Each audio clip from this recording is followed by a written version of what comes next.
What if I told you that a small-town banker, during one of the darkest periods in American history, discovered a drink so powerful it turned farmers and families into millionaires?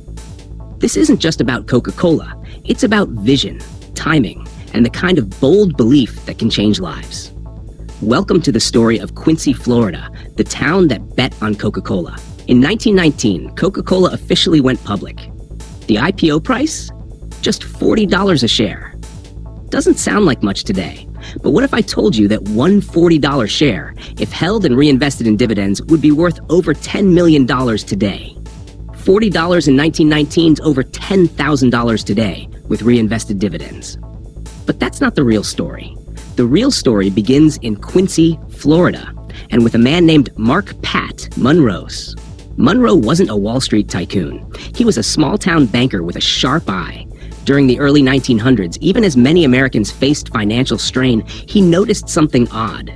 People never stopped buying Coca-Cola. No matter how broke they were, they'd still pay for the drink. If they'll buy it when they're broke, they'll buy it forever. Mark Monroe. And so he did what few dared to do. He started buying Coca-Cola shares, and then told his neighbors to do the same. Not just told, he underwrote bank loans backed by Coca-Cola stock.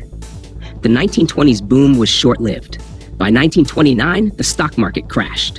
From 1929 to 1932, the Dow Jones lost 89% of its value. But what about Coca-Cola?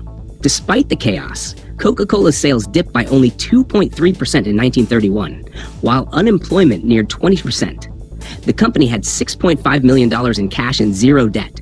It kept paying dividends. Dow Jones, 89%. Coca-Cola sales, 2.3%. Coca-Cola debt, dividends still paid.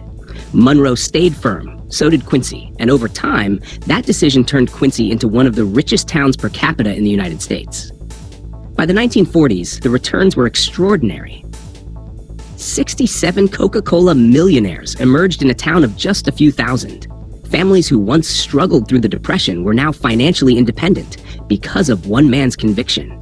Even decades later, descendants of these early investors are said to still hold on to their shares.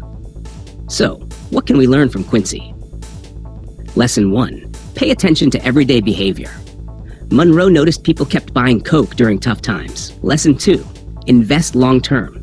The greatest returns came over generations, not months. Lesson 3. Back resilient companies. Coca-Cola's debt-free position helped it weather the Great Depression. Now think about today. In 1919, Coca-Cola was just a drink. Today, it's a global empire. So what are today's Coca-Cola opportunities? Startups using AI to automate the hospitality market. Financial tech firms transforming how we invest.